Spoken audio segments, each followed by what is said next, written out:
السلام علیکم۔ اب آئیے راشٹر سہارا روز نامے کا اداریہ دیکھیں۔ امریکہ کی ناقابل فہم انسانیت نوازی۔ انسانیت کی باتیں کر کے انسانیت کی حفاظت نہیں کی جا سکتی، اس کے لیے اقدامات کرنے پڑتے ہیں، مگر یہ سمجھنے یا سمجھانے کی ضرورت نہیں رہ گئی ہے کہ عالمی لیڈران کب اور کیوں انسانیت کی باتیں کرتے ہیں۔ امریکہ نے اس شبہ میں عراق پر حملہ کر دیا تھا کہ اس کے پاس عام تباہی کے ہتھیار ہیں، جبکہ وہی امریکہ یہ دیکھ رہا ہے کہ حماس کو ختم کرنے کی جنگ دراصل غزہ کے عام فلسطینیوں کو تباہ کرنے کی جنگ بن چکی ہے، مگر وہ مستقل امن بحال کرانے کے لیے تیار نہیں، بلکہ اب تک مستقل امن بحال کرنے کے لیے کی جانے والی کوششوں میں امریکہ کی وجہ سے ہی کامیابی نہیں مل سکی ہے۔ یہ صورتحال اس وقت ہے جب امریکی وزیر دفاع لارڈ آسٹن نے خود یہ بات قبول کی ہے کہ غزہ میں اب تک 25,000 سے زیادہ خواتین اور بچوں کی جانوں کا اتلاف ہو چکا ہے۔ امریکی کانگریس کے رکن کے حوالے سے خبر آئی ہے کہ امریکی وزیر دفاع اس سلسلے میں اعداد و شمار پیش نہیں کر سکے کہ اب تک امریکہ نے کتنے جنگی ساز و سامان اسرائیل کو فراہم کرائے ہیں۔ یہ بات ناقابل فہم نہیں رہ گئی ہے کہ امریکہ جب انسانوں کی باتیں کرتا ہے تو انسانوں سے اس کی مراد کون سے انسان ہوتے ہیں؟ غزہ کے فلسطینیوں کے لیے یہ بات پریشان کن ہوگی کہ حماس کے جنگجوؤں کو ختم کرنے کے لیے ان کے خون کی اہمیت ختم کر دی گئی ہے۔ وہ جان بچانے کے لیے بھاگ رہے ہوں، علاج کرانے کے لیے کسی اسپتال میں ہوں یا امدادی اشیاء لینے کا انتظار کر رہے ہوں، کہیں بھی ان کی جان لی جا سکتی ہے۔ امدادی اشیاء لینے کے منتظر 100 فلسطینیوں کو مار ڈالا گیا۔ اب اقوام متحدہ کے سیکریٹری جنرل انتونیو گوترس نے اس کی تحقیقات کا مطالبہ کیا ہے۔ سوال یہ ہے کہ تحقیقات اگر ہو جائے گی تو اس سے زیادہ کیا ہوگا؟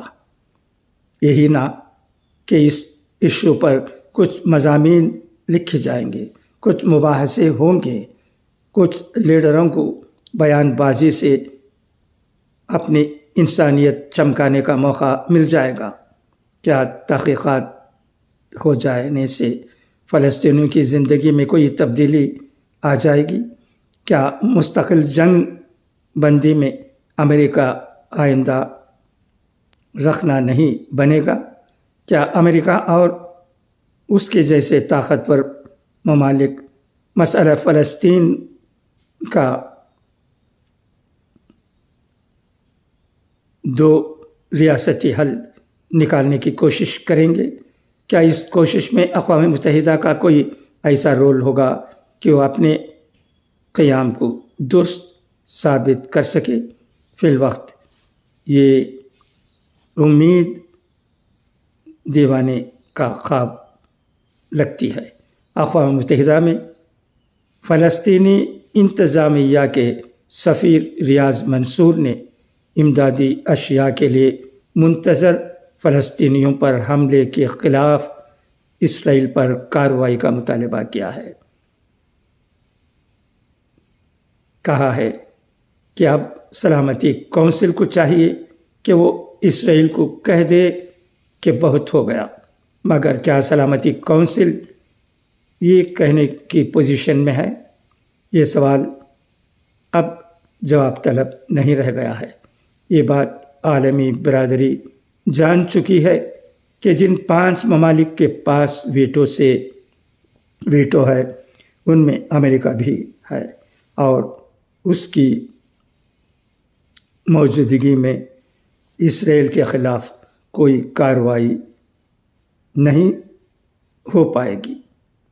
البتہ امریکی حکومت کو غالباً اس بات کا احساس ہو گیا ہے کہ اس کی انسانیت نوازی کی حقیقت عالمی برادر سمجھ چکی ہے۔ یوکرین کے خلاف جنگ میں وہ روس کو انسانیت نوازی کا پاٹ نہیں پڑھا پائے گا، کیونکہ ساری دنیا کے لیے انسانیت کے دو پیمانے نہیں ہیں۔ غالباً اسی لیے امریکی صدر جو بائیڈن نے یہ اعلان کیا ہے کہ غزہ سے امداد گرانے کا سلسلہ جلد شروع کیا جائے گا۔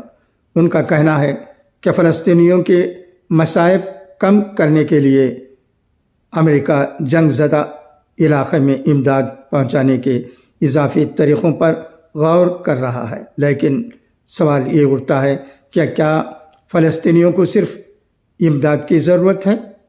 نہیں، فلسطینیوں کو خوراک کی امداد، پینے کے صاف پانی کی امداد اور طبی امداد کی بھی ضرورت ہے، اور ضرورت اس اطمینان کی بھی ہے کہ حماس کے جنگجوؤں کے کیے کی سزا انہیں نہیں دی جائے گی۔ غزہ میں امن قائم کیا جائے گا تاکہ رات میں وہ اطمینان سے سو سکیں، دن میں معمول کے مطابق کام کر سکیں، تاکہ غزہ میں 7 اکتوبر 2023 سے پہلے کے جیسے حالات بن سکیں۔ جو بائیڈن کے لیے مسئلہ یہ ہے کہ انہیں دوبارہ صدر بننے کے لیے امریکیوں کا موڈ دیکھنا ہے، اسرائیل کے مفاد کا خیال رکھنا ہے، اور امریکہ کی انسانیت نوازی کے بھرم کو بھی قائم رکھنا ہے۔ اس لیے وہ غزہ کے فلسطینیوں کے لیے جز وقتی راحتوں پر ہی توجہ صرف کرنا چاہتے ہیں، لیکن فلسطینی یہ سمجھ سکتے ہیں کہ اس سے ان کا کتنا بھلا ہوگا۔